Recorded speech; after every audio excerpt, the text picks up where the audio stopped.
सवितर्दूरितानि परासुवे यद्भद्रं तन्ने आसुवे। आज का जो मेरा विषय रहेगा, जो मेरा चैनल पर नित्य प्रति नया विषय होता है, आज का विषय आओ जाने ईश्वर के वैदिक स्वरूप को। ईश्वर का जो स्वरूप वेदों में आया है और वेदों में ईश्वर ने बताया है कि मैं ऐसा हूँ, और वेद का जो ज्ञान है ईश्वरीय ज्ञान है, और वेद के ज्ञान को जो प्रसारित किया वो ऋषियों ने किया। सबसे प्रथम परमपिता परमात्मा ने वेद का ज्ञान ऋषियों की आत्माओं में दिया। तो आज का जो विषय है, आओ जाने ईश्वर को के वैदिक स्वरूप को, परमात्मा की सत्ता को इस रूप में देखने का फल क्या है।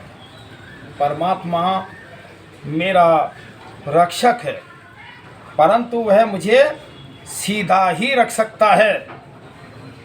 मैं उसके न्याय नियम में हूँ, तो मैं उसका पुत्र हूँ, परंतु दूसरे मनुष्य भी उसी की संतान हैं।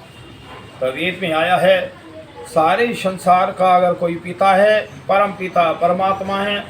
आप किसी रूप में मानते हैं, नाम लेते हैं अलग अलग, लेकिन परमात्मा का मुख्य नाम ओम है, और बाकी उसके गौणिक कार्मिक नाम किसी ना फिर मैं नामों पर चर्चाएँ करूँगा। आज का विषय तो ईश्वर को का गुण कर्म स्वभाव क्या है, उस पर ही मेरा विचार रहेगा। तो भी उसी की संतान है। मानव जाति की एकता का आधार परमात्मा की एकता है। कितना सुंदर आया है वेद के अंदर, सारे मनुष्य परमात्मा को जान जाएं, और सारे अलग अलग जो लोगों ने अपने मत और वो विचार बना रखे एक विचार में आ जाएं, विश्व के अंदर शांति हो जाएगी। शांति का कारण तो हमारे अलग अलग धर्म मत हैं। मानव जाति की एकता का आधार परमात्मा की एकता है। जब मुझे यह ज्ञान वास्तव में हो जाए तो सारे मनुष्य मुझे भाई दिखेंगे। जब ये समझ लूँ कि मेरा पिता परमात्मा है, उसने मुझे जन्म दिया, वही मेरा गुरु है, वही मेरा राजा है, वही न्यायाधीश है, वही सब कुछ है, तो फिर बताओ फर्क कहाँ रहेगा। दुनिया के लोगों, जो तुम आपस में लड़ते झगड़ते हो, थोड़े थोड़े जमीन के टुकड़े पे झगड़ते हो, तुम इसके मालिक नहीं हो सकते। मैं अभी दृष्टांत पिछले दिनों दिया था कि एक सुई के मालिक नहीं हम। ये सारी सत्ता परम पिता परमात्मा की है।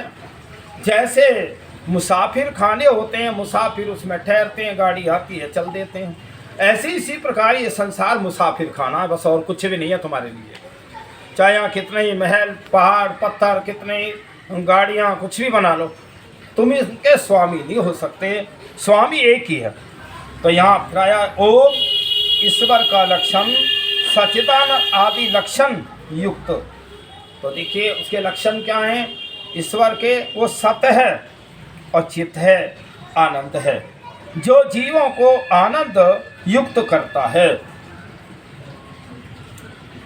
परमेश्वर के संकेत मात्र से नृत्य करते हुए चांद तारों से सजा हुआ आकाश, हरी भरी वसुंधरा, हिम के ढके हुए पर्वतों के शिखर, ये रिमझिम करते हुए बादल, कल कल बहती हुई नदियाँ, झरने, लहराती हुई रंग बिरंगे फूल, और उसी की सत्ता का आभास करते हैं। सत्ता क्या है? इन सब में परमपिता परमात्मा व्यापक है। जैसे अग्नि व्यापक हो जाती है लोहे के अंदर, उसी प्रकार अग्नि के भांति परमात्मा कण कण में व्यापक है, सभी चीज़ों में व्यापक है। उसका दर्शन चाहते हो तो मैं दर्शनों के लक्षण बताता हूँ।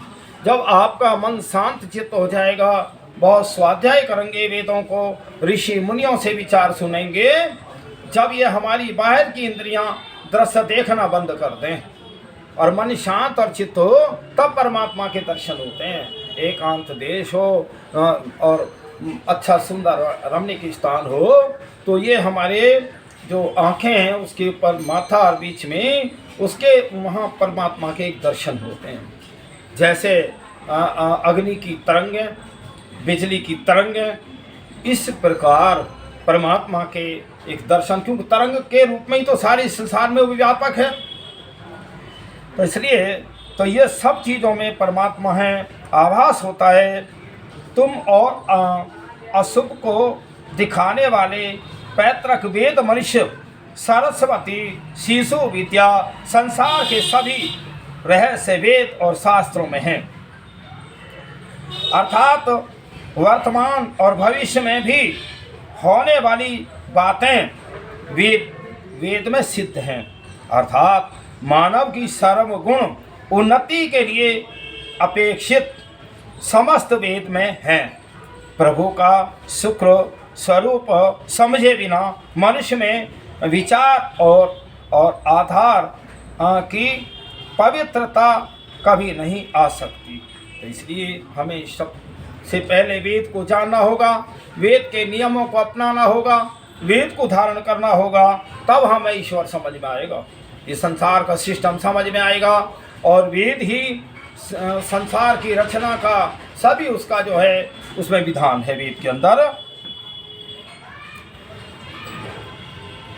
वेदों वाला कहते ही एकमात्र व्यक्ति उभर कर समझने आता है, वह है दयानंद महर्षि जी। ईश्वर ने वैदिक स्वरूप को आर्य समाज के दूसरे नियम में जिस प्रकार लिखते हैं। ऋषि दयानंद ने जब आर्य समाज की संस्था का गठन किया 1875 में बंबई में, तो उस समय नियम भी बनाए संस्था के। तो उसके दूसरे नियम में आया है, दूसरे नियम में बताया ईश्वर का स्वरूप कि वो ईश्वर सच्चिदानंद स्वरूप है। उसका स्वरूप पक्षपात नहीं है, वो किसी के अपराधों को क्षमा नहीं कर सकता, उनके गुनाहों को क्षमा नहीं कर सकता, हम कितनी ही याचनाएं करें। फिर आया है कि सचना स्वरूप है, निराकार है। परमात्मा है तो सही, पर वो दिखाई नहीं दे रहा। तो इसलिए निराकार वस्तु आंखों से नहीं दिखाई देती है। निराकार वस्तु का जो वो साकार वस्तु में दिखाई देती है, निराकार नहीं दिखाई देती। निराकार को लक्षणों से पहचाना जाता है। मेरी शरीर में आत्मा है, मैं आत्मा के से ही ये बोल रहा हूँ, आँखों से देख रहा हूँ। तीन सारे क्या हुआ कि आत्मा मेरे अंदर जो निराकार व्यापक है, ऐसी संसार की आत्मा परमपिता परमात्मा है। वो सारा ये संसार उसका शरीर है, यूँ मान लो। जब वो है ही कण कण में व्यापक, मिट्टी में, पत्थरों में, पहाड़ों में, नदियों में, झरनों में, समुद्रों में, सभी में व्यापक है वो परमपिता परमात्मा। तो हमें वही सर्वेश्वरवा है। फिर आया है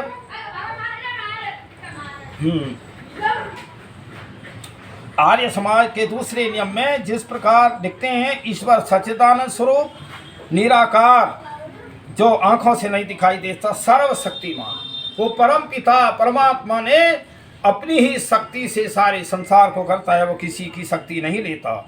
वो न्यायकारी है, सबका ठीक न्याय करता है, चाहे राजा है, चाहे गरीब है, चाहे अमीर है, चाहे चींटी है, चाहे हाथी है, चाहे पशु पक्षी है, सबका वो न्याय करता है।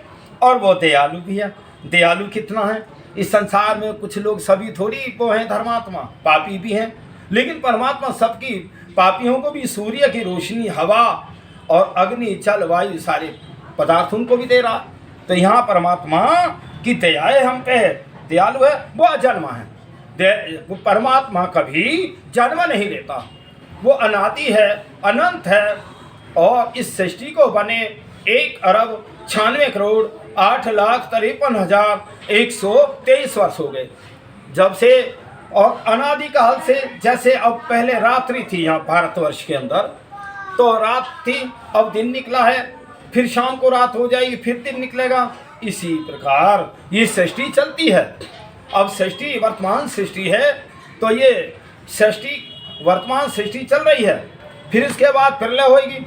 इतने ही समय प्रलय होती है, इतने ही समय सृष्टि की चलती है। इस सृष्टि की आयु 4,32 करोड़ वर्ष की है। अभी लगभग 2.5 अरब वर्ष के लगभग सृष्टि अभी बाकी है। बिल्कुल टेंशन मत लो, बहुत दिन जियो, धर्म कर्म करो। व्यर्थ के जीने से, खाने पीने के लिए जीने से कोई लाभ नहीं है। फिर आया है वो अजन्मा है, वो कभी परमपिता परमात्मा जन्म नहीं लेता। लोग कहते हैं ना भाई राम लेके जन्म, राम जो थे वो अवतारित थे, कृष्ण अवतारित थे, ऐसा नहीं।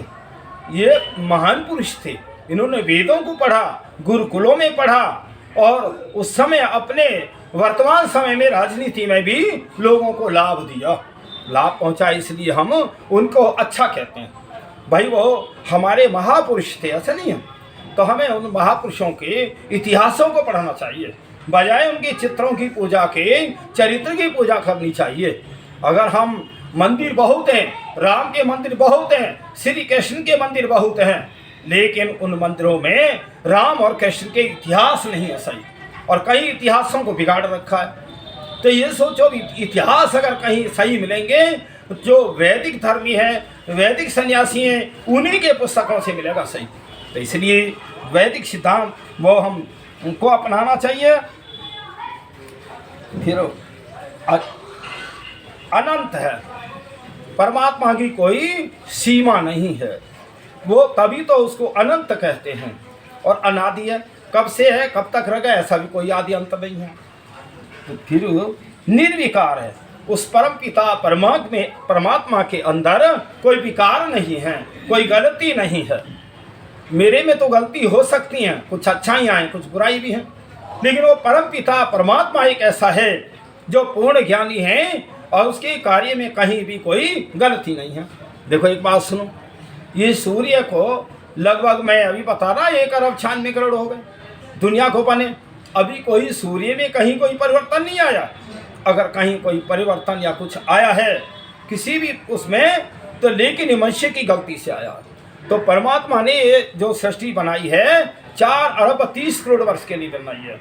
आप गाड़ी लेते हैं, गाड़ी समय पे नहीं चलती है, समय से पहले खराब हो जाती है, लेकिन परमपिता परमात्मा ने ये संसार रूपी गाड़ी बहुत लंबे समय तक के लिए बनाई है।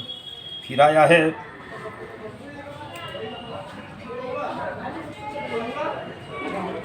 अनादि है, अनुपम है। अनुपम का मतलब अपने में अकेला है और मुख्य है, सर्व आधार है। सब संसार का आधार परमपिता परमात्मा है, उसके बिना कोई और न्याय करता नहीं है।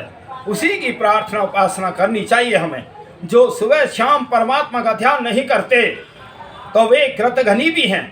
किसी के मैं उपकारों को लेता जाऊं, उन उपकारों को अगर उसको वापस न लौटाऊं तो मैं कृतघ्नी हूँ। इसीलिए जितना सुंदर मुझे मानव शरीर परमात्मा ने दिया है और सारे साधन दिए हैं, तो उस परम पिता परमात्मा का हम बैठ करके चिंतन करें। अब इसमें एक बात आ जाती है, लोग सभी कहते हैं कि हम परमात्मा का ध्यान करते हैं, पर एक बात सुनो, ये ध्यान नहीं है कि आपने धूप बत्ती जलाई, अगरबत्ती जलाई और खड़े खड़े वो जप रहे हैं। इसको कहते हैं संध्या। संध्या के माने संधि, संधि के माने मेल। भाई जीव आत्मा परमात्मा से मेल करे, उसके गुणों की जो है चर्चाएं करे और उसके गुणों को अपने जीवन में धारण करे, उसका नाम है संध्या। तो इसलिए हमें उस परम वो हम एकांत स्थान हो।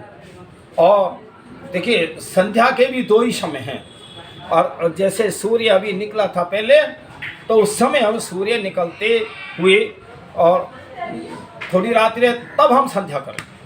फिर दूसरा समय है शाम का, शाम को भी हम संध्या करें जब सूर्यास्त होने को है।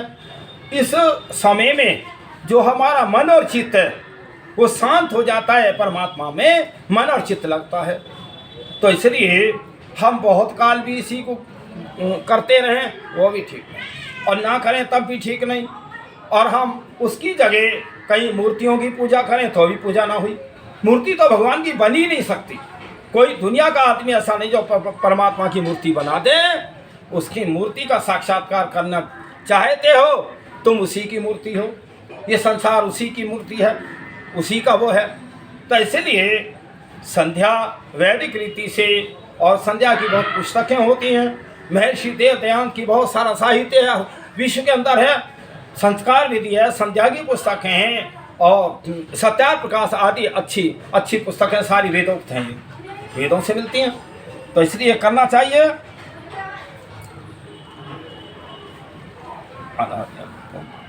सर्वाधार, सबका आधार वही है, सर्वे सर्व वही है, सर्वव्यापक है, सबके अंदर पूरे कण कण में व्यापक है। फिर शब्द आया अंतर्यामी, जो भी मैं कार्य कर रहा हूँ, अच्छा कर रहा हूँ, बुरा कर रहा हूँ, परमात्मा मेरे कार्यों को देख रहा है, क्योंकि मेरे अंदर व्यापक है। देखिए कितना सूक्ष्म है परमात्मा, कि जब कोई प्राणी संसार से जाता है, किसी ने नहीं देखा कि आत्मा निकल के जा रहा है, नहीं लोग पकड़ते, उससे भी अति सूक्ष्म परम पिता परमात्मा है, वो भी आत्मा में व्यापक है। तो कितना सूक्ष्म हुआ। फिर सर्व सर्वव्यापक अजर, अजर है, वो कभी बुढ़ापा नहीं आता, अमर है, कभी मरेगा नहीं, अब है किसी से डरता नहीं, नित्य हमेशा रहेगा, पवित्र है, कोई उस पे दाग धब्बा नहीं है, चाहे हम कितने उसे कुछ भी कहते रहें, भगवान तेने मेरा ये कर दिया, भगवान वो कर दिया, परमात्मा न्याय युक्त ही करता है, और करते तो तुम्हारे कर्म ही हैं। तो और वो सृष्टि करता है, परमात्मा सृष्टि की रचना करता है, हमें केवल उसी की पूजा और करनी चाहिए, उसी की उपासना संध्या इत्यादि करना चाहिए, उसी के नाम की चर्चा। अब परमात्मा वो है कैसा, चलिए, वह गति रहित है, उसकी गति मन से तीव्र है। गति रहित का मतलब वो परमात्मा चलता नहीं है।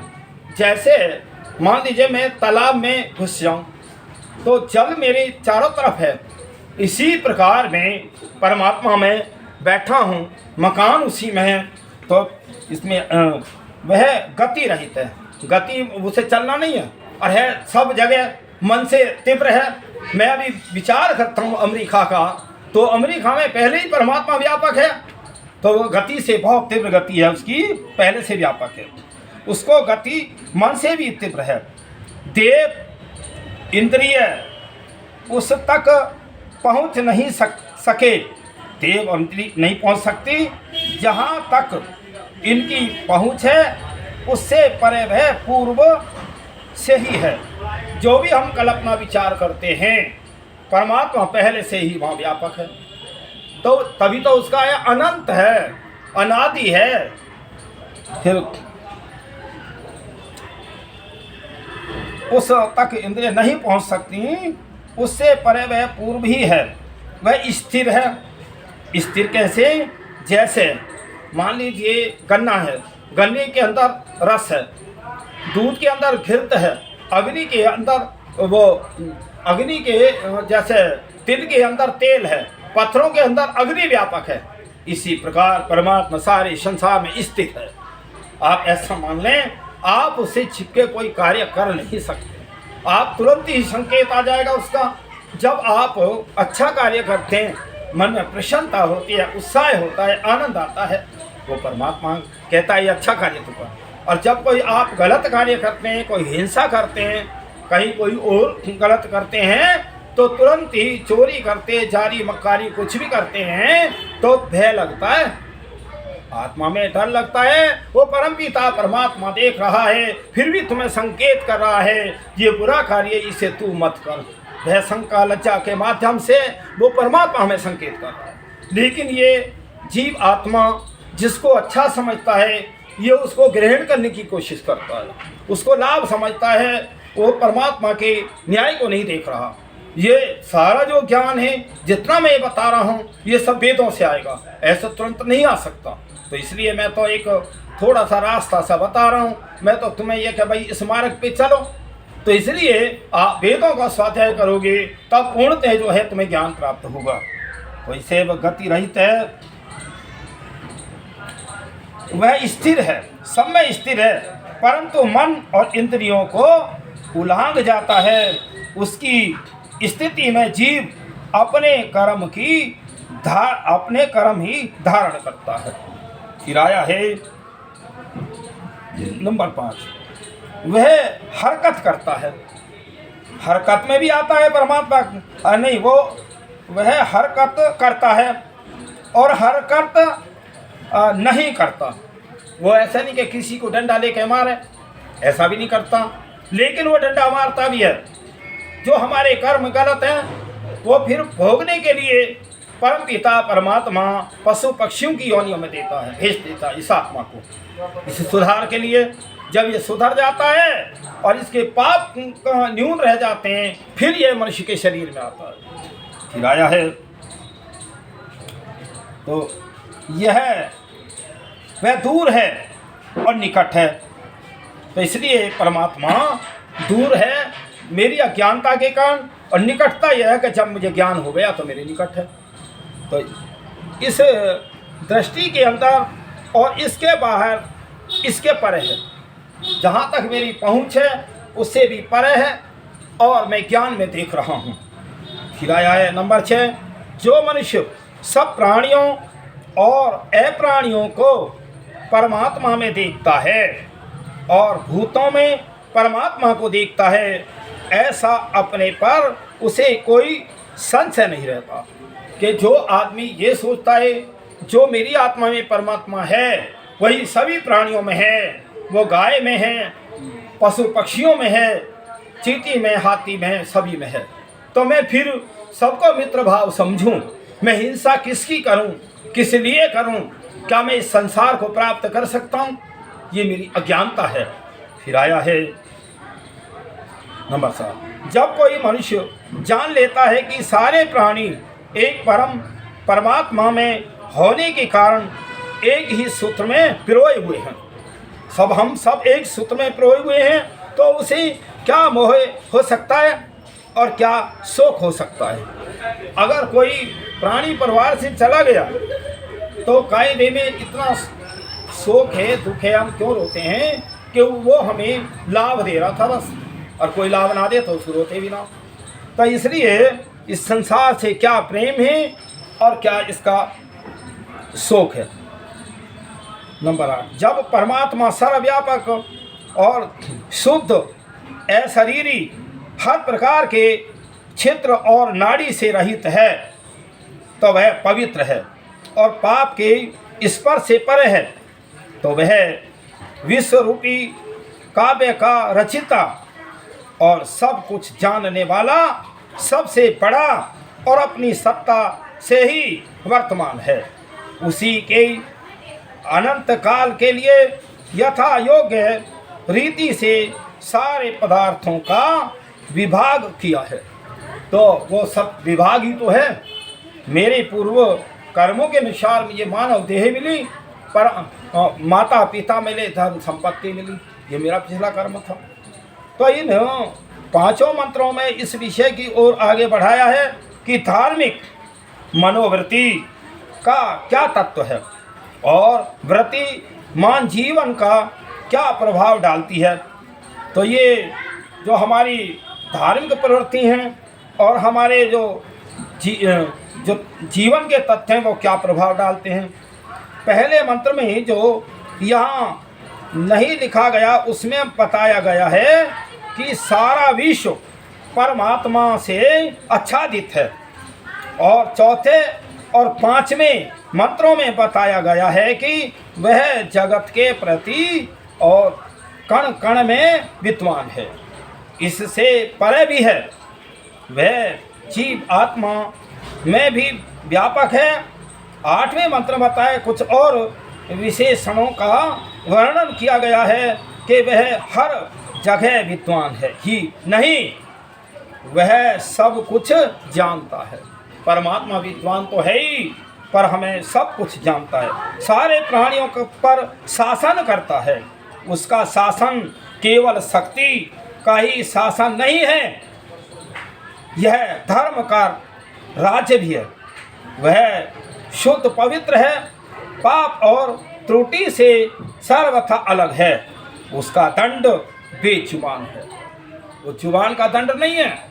जब ये आत्मा गलत कार्य करती है तो भोगने के लिए इसको हिंसक वैसे प्राणियों में जन्म इसको दे देता है, वह कष्ट पाती हैं और उसको भोगती हैं। यहाँ परम पिता परमात्मा का एक नाम रुद्र भी आया है। रुद्र कहते हैं जीवों को जब गलत काम करते हैं तो उनको रुलाता भी है। तो इसलिए उससे भेद मान करके, उसको कण कण में जान करके वो परम पिता मेरे कर्मों को जान रहा है, देख रहा है। ऐसा संसार में कर्म करोगे तो तुम कर्म के बंधन में नहीं फंसोगे। परमात्मा की सत्ता को इस रूप में देखने का फल क्या है? परमात्मा मेरा रक्षक है, परंतु वह मुझे सीधा ही रख सकता है। मैं उसके न्याय नियम में हूँ, मैं उसका पुत्र हूँ, परंतु दूसरे मनुष्य भी उसी की संतान है। सब हम उसी की संतान है। हम किसी के साथ न्याय न करें, अत्याचार न करें, पाप न करें, हिंसा न करें। सबको परमात्मा देख रहा है। तो इसलिए मानव जाति की एकता का आधार परमात्मा की एकता है। जब मुझे यह ज्ञान वास्तव में हो जाए तो सारे मनुष्य मुझे भाई दिखेंगे। उनमें से प्रत्येक का दुख मुझे बेचैन करेगा, प्रत्येक के सुख से मुझे संतोष होगा। यदि मैं और कुछ नहीं कर सकूं तो इतना तो अनुभव करूंगा कि मैं किसी से अनुचित व्यवहार करके उसे हानि ना पहुंचाऊं। जिस बालक को यह दृढ़ विश्वास हो जाता है कि उसका पिता कल्याण करता है और कल्याण ही चाहता है, तो वह पिता के कठोर वचनों को श्रद्धा के साथ सुनता है।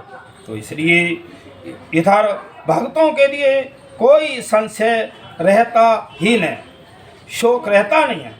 दुनिया में उसका अपना घर है और जहाँ राग द्वेष के लिए कोई स्थान नहीं है। हम राग द्वेष मतलब किससे तो द्वेष करें और किससे प्रेम करें। वो प्रेम करें, हम सारी संसार की वस्तु इकट्ठी करें तो भी हम इसके मालिक नहीं हो सकते। और घृणा किससे करें? क्यों पाप करें हम घृणा करके, कहीं हत्याएं करके, कहीं निर्दोषों को मार करके। फिर आया है प्रभु के ज्ञान का केवल आभास पाने के लिए उपनिषद में कहा गया है कि संख्यता अस्य निमिषो जनानाम। मनुष्य अपने जीवन भर में जितनी बार आँखों की पलकें झपकता है उसके ज्ञान में उसका भी हिसाब है। देखिए कितनी बार, लाखों करोड़ों बार सुबह शाम तक पलक झपकते होंगे, लेकिन परमात्मा का वहाँ भी हिसाब है। कितनी उसकी सूक्ष्म गति है। ब्रह्म सत्य चित्त आनंद है। इसी के साथ मित्रता प्राप्त करके जीव आत्मा को सत्य चित्त आनंद को पाता है। तो देखिए आनंद तो परमात्मा की क्षण में है। इसी तत्व को खोज करनी है, इसी को जानना है और इसी से जीव आत्मा ने मैत्री करनी है। तो यह शरीर को मरण धर्मा, ये शरीर तो मरण धर्मा है, मृत्यु के मुंह में है। पता ना कब मैं शाम तक ही ना रहूँ मैं। छांदोग्य उपनिषद में कहा गया है यह स्थूल शरीर ऐसा है जैसे शेर के मुंह में बकरी का शेर हो। जब शेर अपना दांतों को दबाए तो बकरी के प्राण निकल गए। इस प्रकार हम इस संसार में हैं, पता ना कब हमें मृत्यु आ दबाए। ऐसे ही यह शरीर मृत्यु के मुख में पड़ा है। यह मरण धर्मा शरीर रहित जीवात्मा का निवास स्थान है। इसीलिए यह जीव सुख दुख से सदा ग्रस्त रहता है। तो इसे पूर्ण आनंद तब होगा जब वह यह आनंद स्वरूप परमात्मा के साथ मिलेगा। कहाँ आनंद आएगा? परमात्मा की क्षण में आएगा। जब परमात्मा के दर्शन होते हैं और ध्यान से बैठते हैं, बड़ा आनंद आता है। और आए और आए और आए। और प्रकृति के आनंद इच्छा तो होती है, और जब इच्छा पूरी हो जाती है तो उससे मन हट जाता है। लेकिन परमात्मा के आनंद से कभी मन नहीं हटता। संसार का सबसे बड़ा कोष आनंद है। हम जो रात दिन दौड़ रहे हैं वो आनंद के लिए, सुख के लिए दौड़ रहे हैं। तो यह आनंद का कोष कहाँ है? परम पिता परमात्मा की शरण में, उसको नहीं जान रहे। अपने पास रखा हुआ है तो वह ब्रह्म तत्व सर्वत्र व्यापक है। इसकी गुण आनंद भी सर्वत्र हैं, परंतु प्रकृति के बने सारे पदार्थों में इस आनंद की केवल छाया है। कितना सुंदर आया है। जैसे मैं खड़ा हूँ सूर्य की तरफ, एक तरफ मेरी छाया है, तो ये संसार छायावत है और छाया कोई देख करके आदमी दौड़ रहा है। जो छायापति है, जिसकी छाया है, जिसका कर्म है और जिसके नियंत्रण में सारा संसार है, उसको हम नहीं जानते। यहाँ अज्ञानता है बस। हमारे जन्म वैसे ही चले जाते हैं, अनेकों जन्म तो मिलते रहते हैं। मेरी अगर पिछले जन्मों में मेरी सफलता होती तो मैं परम पिता परमात्मा की शरण में होता, मैं क्यों यह संसार में कष्ट पाता। तो इसलिए केवल छाया है। प्रकृति जन्य तत्वों से मिला जीव आत्मा भ्रम से, अज्ञान से वह समझ लेता है कि प्रकृति के तत्वों में आनंद है, और छाया को यह वास्तविक वस्तु समझ लेता है तो इसके पीछे दुखी होता है। तो यह दुख तभी दूर होता है जब वह इस भ्रम से निकलकर आनंद के स्रोत ब्रह्म तत्व की ओर जाता है। अतः हम ईश्वर का वैदिक स्वरूप समझकर केवल एक ही ईश्वर की पूजा करनी चाहिए। हम तरह तरह, कहीं हम मनुष्यों की आकृतियों की पूजा कर रहे हैं, कहीं हम वैसे ही माइकों में भी कह रहे हैं। तो ये पहले उसे जानो, और जिससे हम जो है उसकी हम प्रार्थना उपासना कर सकें। वो परम पिता परमात्मा कण कण में व्यापक है, मुझे देख रहा है, मेरे कर्मों को देख रहा है, मेरी गलतियों को देख रहा है, मेरे अच्छे कर्मों को भी देख रहा है। तो इसलिए मैं पाप पुण्य जो कर रहा हूँ उस परम पिता परमात्मा को तुम जान लो कि वो मेरी आत्मा में व्यापक है, मेरे कर्मों को देख रहा है। तो सबसे बड़ी भक्ति तो यही होगी। तो इसलिए हम भक्ति भी करते हैं दोनों समय, खूब समय लगाते हैं और कर्मों में सुधार नहीं करते तो भक्ति बेकार है। इसलिए सबसे पहले उस परम पिता परमात्मा को जानो और उसके बताए हुए रास्ते पे, वेदों में जो रास्ता है उस पर चलो। तो देखिए आपकी सच्ची भक्ति, सच्ची श्रद्धा और परमात्मा के आनंद को प्राप्त करोगे। मैं यही जो आज का ईश्वर का विषय था, मैं आज यही समापन करता हूँ। ओम शम।